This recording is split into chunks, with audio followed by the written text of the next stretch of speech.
I started one-on-one because I wanted and I felt like the best way to deliver learning was personalization.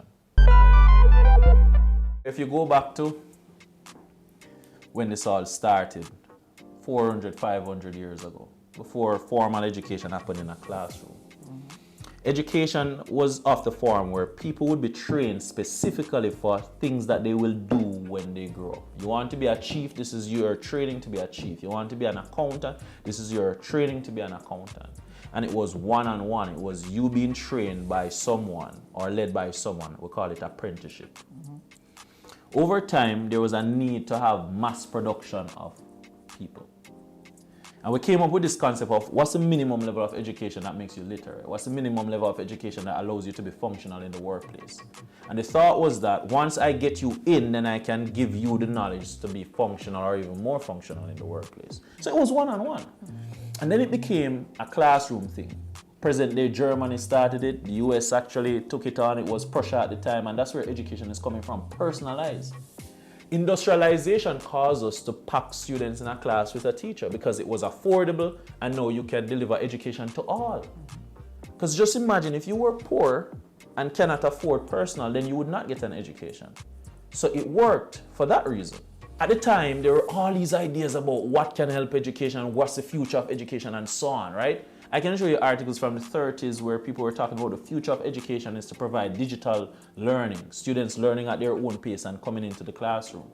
And we said that that would have revolutionized teaching. We said it many times.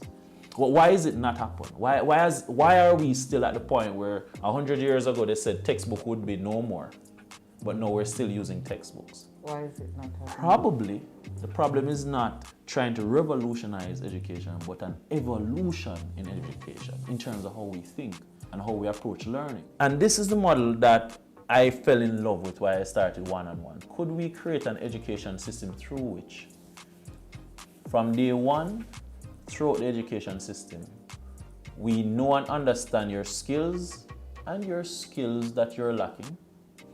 And throughout time, we build on those skills that you lack. And the ones that you have, we allow you to do advanced stuff on those skills. Okay. And that's the way you personalize education among the masses. Because now, you and I may be in the same class, but I have a skill and you probably don't have the skill. Or vice versa. And that allows the teacher to, the man who don't have the skill, to allow him to get self-directed learning, for example. Whether it be a textbook, it could be online, wherever. And the man who have the skill, he could take some advanced courses to get some other skills. And so at the end of 18, you will have students now who are very good, some that are good, and some that are not so good, but at least we know. And for example, the ones that you think are not so good in these skills may be great in other areas, and they can go and use their hands and all of these things and create magic.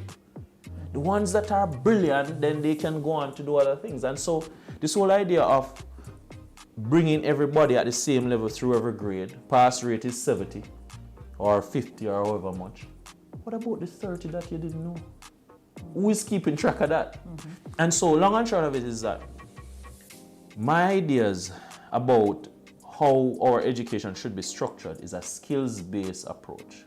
I think we should get rid of the entrance exams to high school. I think that is something that we should strongly consider. PEP, I think we should get rid of it as a means by sending you to high school. I think that's something that we should strongly look at. Okay. There should not be a test that determines which high school that you attend. But you know, these high schools have these powerful old boys and old girls associations. They don't want that child from that place to come into their school. They want their schools populated with upper crust. That's true, but what it does is to keep things that way and to keep education being unequal. But I went to Jamaica College. It serves some purposes, doesn't it? Well, let's talk about that. Keep it unequal. Let's talk about that. I grew up in Rehoboam, Trelawney. Okay. And I spent most of my time in Jacksontown, Trelawney. Closest school to Jacksontown was Westwood High School, which is a remarkable high school. But a girls' school. Girls' school. Right. And then I had dreams of going to Monroe. In order to attend Monroe, I would have had to achieve boarding costs. I would have had to travel. I would have to do many things. Or I could have gone to school in Mobay or Cornwall College or one of those places, right? And so me as a boy growing up, smart as anything, I would not have had the opportunities I had now if I did not move to Kingston in the way that I did and went to JC. It is there that I met all my mentors and all of those people. It is there that I got the knowledge of business, starting businesses. There that I was motivated to pursue this that I have pursued. And so even though I have reached a point in my life where I would consider myself successful up to this point, not successful at the big plan, I have to look back, Erica, and say, what about those guys who live in Rehoboam and Trelawney, Duncans, those places, right? They're just few of those places today. Yeah. And so my thing is that I think by causing people to go to these name brand schools and so on, and I'm not saying there needs not be schools that focus on certain things, but I'm saying what it does, it has an unintended consequence of a failure to improve those schools in around those communities. What I'm saying is that if I live in Trelawney, St. Elizabeth, wherever I live, I should have an equal opportunity to get a very, very good education. Now, there's a way to do that, and let me tell you how you do that. Right. In the Bahamas, for example, we're the ones who keep over 50,000 students in school in the Bahamas. They use the One-on-One online platform there. Right? Okay. The thing in Bahamas is that you have so many islands and keys that you have about 700 of them all around, right? 700 islands. That some islands are so small that it is impossible to have a school on that island. And what I mean by this is that people are homeschooling their children. Okay. Not only that, is that some islands are so small that it is uneconomical to get a teacher to that island to teach a subject like chemistry. So you find that some of these schools can only offer the basic math, language, probably a language subject like science or French. And what they do, Erica, is that those students who want to do the other subjects, they connect into the schools that offer that subject. Okay. So I'm saying Campion and the JCs of the world with the facilities that the old boys pay for, no problem. I want there to be a model where those teachers can teach to benefit other schools and other students in other schools. I went to JC, got a very good education, got about 3 scholarships to go to university. All of those things, Erica, that's great. But I can't allow that to blind me from the fact that I walked to school barefooted down in Rehoboam and Trelawney. Had it not been for that aunt who took me out of the Guinea tree that Sunday evening and took me to Kingston, to George Headley Primary, I may not be here today. And how I know this? My little brother, when he was 10 or 11, probably 12, that was the time I got my first scholarship. He's about... He was younger than you? Yeah, man. He's 6 years younger than me. Okay. I got my first scholarship at 17 from Pan Caribbean, right downstairs here. And JPS gave me a scholarship that year too. And I said to JPS, I have 2 siblings in the country not going to school. Can I split the scholarship with them? They allowed me to split the scholarship. And I took them from the country. Wow. Put one in a school in Greater Portmore and another one in Kingston here. The boy was not going to school. Mommy couldn't afford it. You have so many of those instances now. Then you throw COVID on that. Where that mother, my mother, who my little brother wasn't going to school, throw COVID, that's an excuse no. Boy, stay home. Boy, go bush with Farmer Brown, go pick this, pick that, and so on. So you have all of these matters. And then what happens? Erica, what happens? He will come, not educated, and the only way he knows how to survive is to do crime. And you see, that's a feeding ground for those instances. It's not strange to me why you have a lot of crime being done in areas that are rural and those people, and it's starting, and they're leaving these rural communities and going into the urban communities. Why were you not attracted to the underworld? Because Augustown has a history of crime. Put it this way, Erica. The short answer to it is that I don't know, but this is what I'll tell you. Ever since I was in the country, I was told by my teachers that I was a special child. My aunt who lives in Kingston, she worked at Mother's, right? She was the sister of my mother and she worked at Mother's as a cashier. And she would get all of these letters from my teachers saying, oh, the boy exceptional. And I even skipped a grade in primary school in the country. I skipped grade 3. There were times my mother did not have any food or any money to send me to school. I would get bulla and milk from the school. I don't know if you remember those days, the white milk and all that, I know right? of the program. I had a sister, an older sister, and she would complain, I would just go to school, eat my little bulla and come back home. When I came to Kingston, they not only put me back the year I skipped, they put me 3 streams down in that same year. Because I did a diagnostic test that showed that at my level was far off than the level that I should have been. Anyway, I came first and I came back up into the first stream, going forward. My problem was not my ability. It was merely what I was exposed to for me, and I failed that test, but it did not truly test my ability and my potential. I saw many things growing up.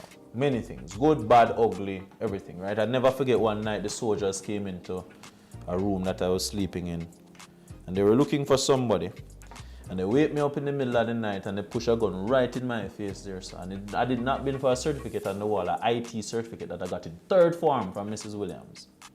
They would have killed me. Because they said, you were living in Augustown? Yes, man, in Augustown, man, in a room, and they came in and they took me out of the bed and they put the gun in my thing, and when I responded to him, how old were you at the time? I was probably 3rd form, and I can't pass 14. Because I was tall. And then is how I responded to him, because when he say, like, yo, get up, man, get up out of bed, oh, you have one fun and thing, and, pull me under the bed, I stand up there and he put the gun in my face. And he says, where's so and so then? I said, sir, good evening, good morning. I said, I don't know. And him shine the light and all of that, and him see the certificate, and he said, this is here. I said, yes, I'm great at IT. Put down the gun and say, I got your bed. And they were looking, they go on the roof, they go everywhere and looking. And there were other things too. I'll never forget curfew and a little boy going to school, not a little boy, a teenager, and him have a little thing on him wrist, like a little accessory. Soldier call him and push the knife up and cut it off, and him cuss off the soldier, and the soldier go and beat him up. A little boy? Yeah, man. But they do the same thing to me, but I just smile and say, thank you, sir, and just move. It's almost like survival. You have to know how to survive. You see, these stories about people being victimized in ghettos and it's true, And the problem is, if your reaction is not the right one, you can become a victim. And what do you think that a lot of the victims in the ghettos, it has more to do with how they react to the presence of agents of the state? A lot of it is as it relates to that. However, because of the hostility in those communities, it is almost like negative energy meeting negative energy, and it all explodes. Because they're coming in with a certain... So no, I don't believe that any police officer go into a community and say, boy, I'm going to hurt the innocent. I don't believe that. Or any soldier. Let me just make that abundantly clear. However, the stance that they take, they have to be tough. They are tense because they are trying to figure out who will shoot at them now. So imagine that tense person meeting someone with a certain level of tense as well. They're going to explode. So I saw a lot of that. And what I found that worked for me was just diffusing it. Good morning, sir. Good evening, sir. And they allowed me to go. But not everybody is trained to react that way because it requires a high level of intelligence and a high level of resolve to do it. I don't know why I'm different. I don't know why I'm the way I am. I suspect it may have been my grandmother when I was growing up. I spent a lot of time with her. I was very God-fearing, very God-fearing. She tells me the story every day about people going to steal and then, you look left and right, but you never look up. So everything I do in life, I always remember that. Which is why I tell people religion is so important in causing behavior shaping. If we do not arrest this crisis in education and the linkages that it has to crime, what's going to happen to us 25 years down the road? It's going to be pretty bad. I don't believe that we will get there, however, Erica. I think it's going to be pretty bad if we don't. If we don't, we're looking at an existential crisis now. So as far as we've had the past 2 years where, as the ministry reports, there are over 100,000 students who would have not been engaged in its fullness of it kind of thing. And this is a lot of students. These students are doing so many things. They're at home. Some of them have gotten work. Some of them have moved on to different things. Some of them are being abused. There's so many different things, right? So I cannot begin to imagine the impact of the future of Jamaica if this thing is not kind of addressed. And I think it needs to addressing in two ways.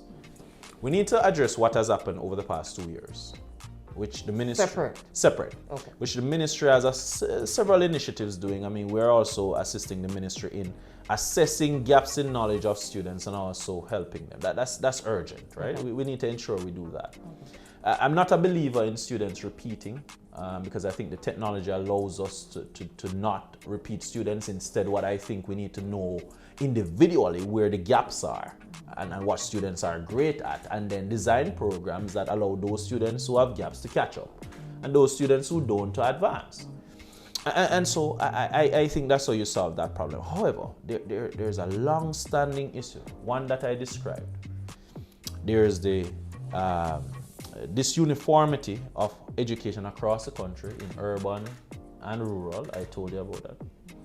There's also the matter that a lot of parents rely on the school to kind of grow the child, right? And so on, right? And schools are pressured in this regard.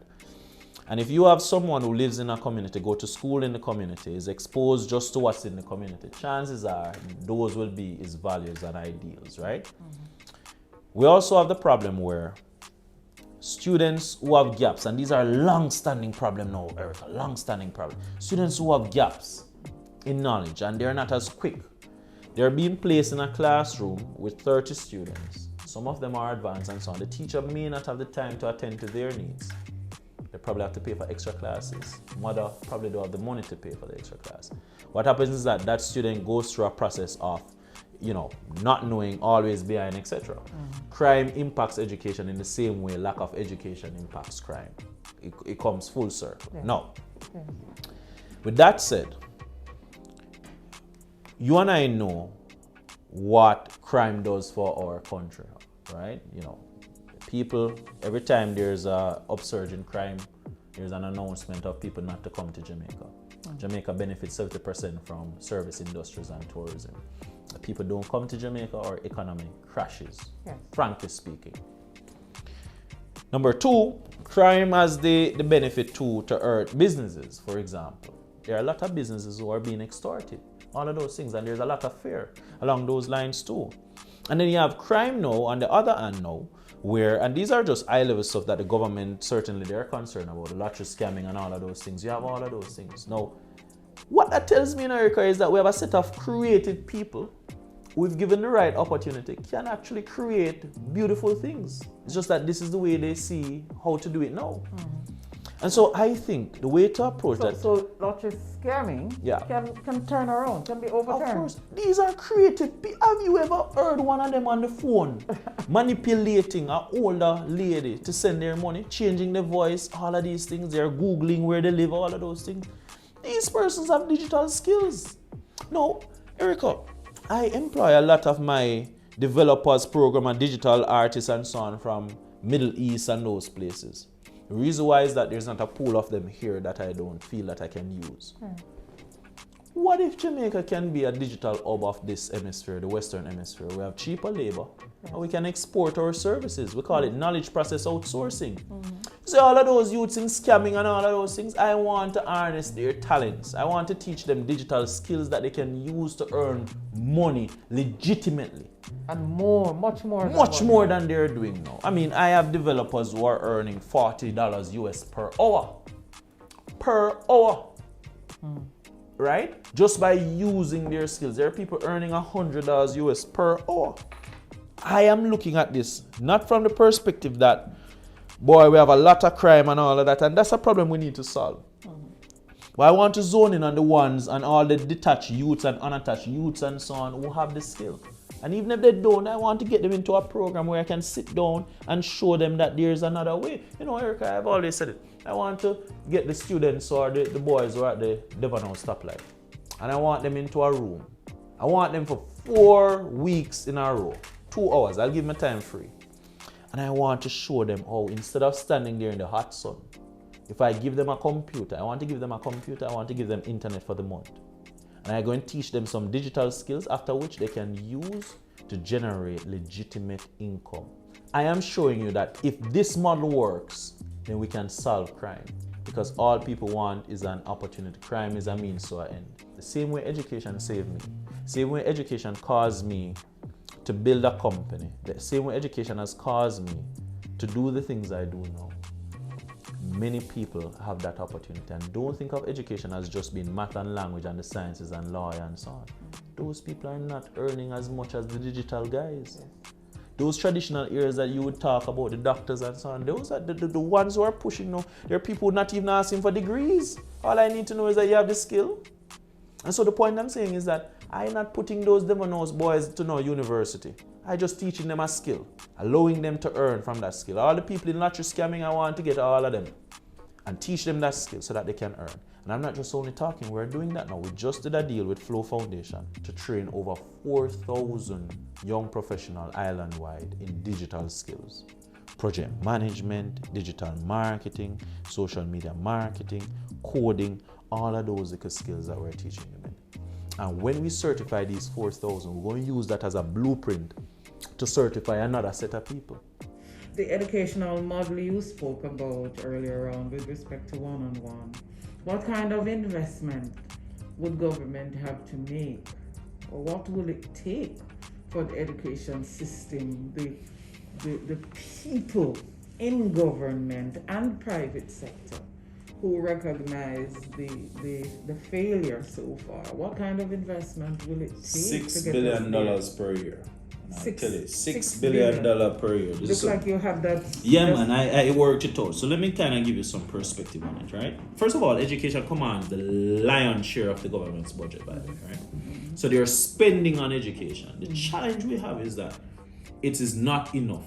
And frankly, we may not be able to do more based on our current model and thinking. For example, right now we look at teachers increasing your wage to 4% as we cannot afford it because of our budgetary constraint. No, budget has to do with annual income versus spend.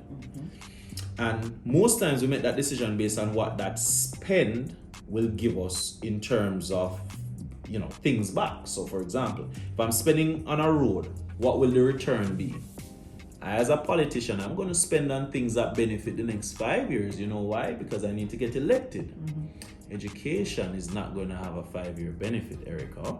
Education is going to benefit us over 18 years, for example. Because if you get a 3-year-old now, 15 years before him get 18 out of the education system. And so you have to play a long game with education. 3 election cycles. Right, 3 election cycles. So it doesn't fit with that kind of thing, right? And so while I'm pleased that the commission was set up and, Professor led it and he had all of these beautiful results and announcements, these are things that we actually knew. Because what I'm saying is that in the same way we set up a toll road for the purpose that it will improve transportation, for the purpose that improved transportation drives down prices and causes people in rural Jamaica to benefit from things and so on. Better transportation improves the economy. I am saying, Erica, if we look at education as infrastructure, roads for manufacturing, think of it as internet, computers, and resources for teachers, better paid teachers, all of those things. Think about all of those things as infrastructure. And let's say we can invest in this infrastructure in a model, Erica, in a model like the toll road, where every time you drive on the toll road, you pay. And you know what I want you to do? When I invest in this education, paying the teachers well, giving the kids the resources, internet and all of those things, we can pay for it over an extended period of time.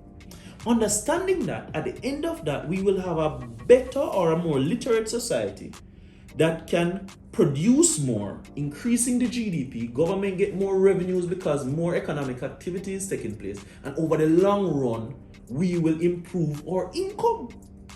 And that is how I think we need to look at it. If we look at it year by year and making incremental change, it will not happen. It needs us to be brave. Now, how much money we need? $6 billion. You said $6 billion 6 per billion year. per year. For how many years? For every year, add inflation to that, every year that a child is in school. So it is in perpetuity. And let me tell you what I'm talking about. There are 400 to 500,000 students in the education system, depending on the day you check. And if we invest in giving a child a computer, internet connectivity, that computer has a lifespan of 3 years, for example. And I'm just assuming that he has a computer for 3 years and then it's replaced after 3 years and so on. This is the model we're looking at. He gets a computer, he gets the internet. The internet is now the currency of the future, is where information lies. Don't believe me? Give a youth an internet and a computer and leave him for a year, and that man is a knowledgeable man if he's properly guided. And so we give him the computer, we give him the internet. We allow him to use that to expand his digital knowledge, use it in the classroom and otherwise. We get rid of the textbooks, right? My textbook bill every year is $30,000. Get rid of that. For your kids? For one child. For one child. Give these students computers, digitize the books. We're going to digitize the books.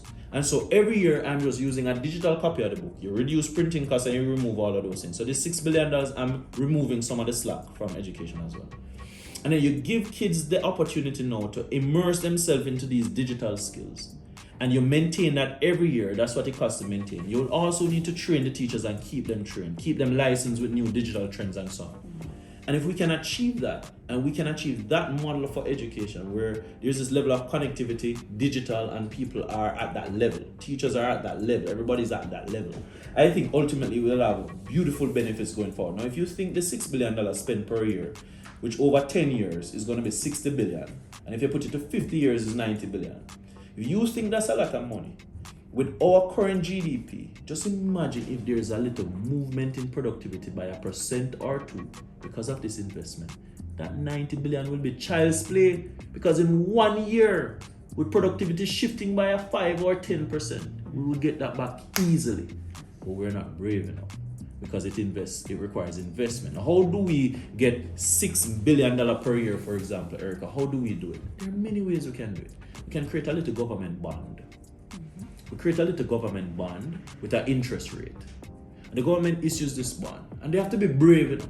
It's a 30-year bond. Bonds can go for many years. A 30-year bond that pays an interest rate and so on. The government borrows the money from the public. Today, issue a bond to the public with an interest rate. And they pay for that bond over a 30-year period. And they use that money to equip every child with a computer, every child with internet connectivity, every child with his or her textbooks every year. And they use that money over that period to do this. And in the end, after 18 years now, midway through that bond, 15 years, what you start doing is reaping the benefit that will allow you to accumulate the money to pay back that bond after 30 years. Nobody's looking at that. We're looking at it as funding it now. I can't pay the teachers because we don't have enough money. So if we don't do it as a government bond, there are other ways to do it. A private company could do it. Like myself.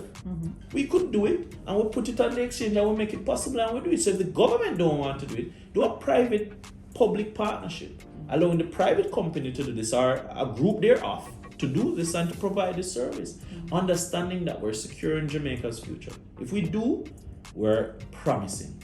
But if we don't, we risk an entire generation and being further behind than we are now. Where is One-on-One going down 10 years from this?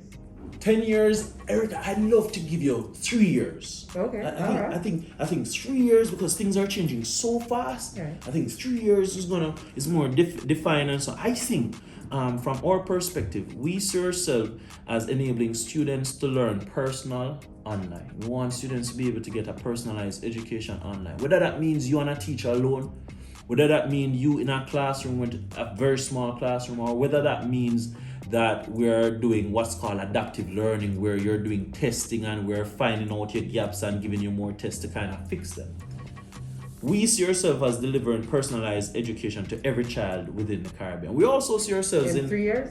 In 3 years. Okay. We also see ourselves in terms of corporate companies and so on, because we serve corporate Jamaica as well. We have a number of clients regionally and governments who uses our platform. to train their team members. And we also want to deliver personalized training because, again, when you go into the work world with a resume, with a university degree, chances are you may not know what that company wants you to know. And so we also believe that that learning and that training should be personal. So we see ourselves delivering personalized education too and training to companies regionally in every single household, every single company, Thirdly, we see ourselves as being listed on the stock exchange. That's happening very soon. Actually, I'm very pleased to say. And so we will be not only taking advantage of local and regional opportunities, but also global opportunities. And I'm very serious about that, Erica. I think education is a global problem. It's not restricted to us, but we have to solve it a yard before we go abroad. And I do believe that, I tell people all the time, I gave up my scholarship in 2013. Yes, you give up achievement. Yeah, well, it was a Fulbright scholarship I gave up. Okay. I gave up that scholarship because I wanted to fix big problems in education. It has caused me great joy, but also there were moments that I doubted whether I made a good decision. It has caused me grave anxiety.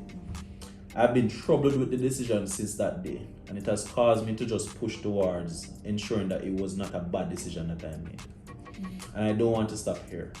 Where we are now is very good. We have over 150,000 learners online across the Caribbean. We're in about 10 countries across the Caribbean.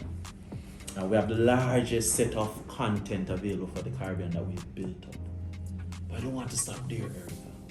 I want to start impacting the globe.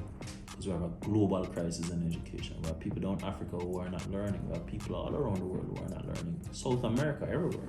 What about Spanish content, French content? The possibilities are endless. But you know what I need to achieve that, Erica? A workforce. You know where I'm going to get the workforce? You see all these people you're saying doing crime and all of that? Give me them. I want to train them and prepare them that they can impact the world in ways that they would never imagine. And so that's where I see one-on-one, impacting people's life by delivering personalized education, personalized training, but also impacting and inspiring people to do more. How do you balance family life? You have 2 daughters. Boy, I think I don't know if I'm doing well at it, but I'm trying, right? So do you have any complaints? I have a lot of complaints. My daughter says to me yesterday, and it's interesting you asked me this question. My daughter said to me yesterday, Emma said to me, I picked her up at school, and she says, Daddy, I love the new daddy. And I said, what do you mean? She says, this daddy makes promises and keeps it. And I said, what do you mean, Emma? She says, well, you came for me early at school today. Usually you say you're going to come early and you don't come. Usually say you're going to do this, and she showed me all the things I have promised that I've delivered on. So I think I'm getting better at it. And I always promised my wife, my kids, that I would never ever leave them behind. And this is a promise the one promise I plan to keep. That to ensure that I grow a very good family, functional for the 21st century, but also a family that is very strong, very spiritual, so as far as believing that there's a supernatural being that exists, but also understand all the tools that they need to become functional in this world. I'm not teaching these girls how to become lawyers and doctors, I'm teaching them how to lead wherever they are, whether they want to run a garbage truck company, or they want to be a teacher or a doctor, or they want to be an entrepreneur, whatever they want to do, I'm teaching them to lead, right? I have a beautiful wife.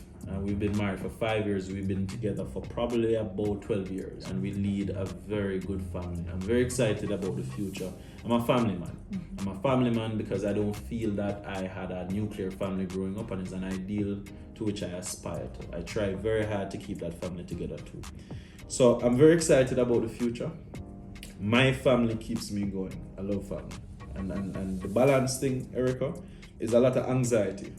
And there's something I've been very open about, especially on social media, that I have anxiety issues when it comes down to my children. Because especially with work from home now, how do you separate work from play? They want to play, they don't care about work. And they're going to come to you and say, Daddy, I want your time now. And for you to say I'm working, it's like you're piercing something through their heart. They want to play now, and they ask you, are you finished yet? Are you finished yet? So it's painful to go through that, but I'm hoping and I'm doing very much better at it and keeping promises, which is most important.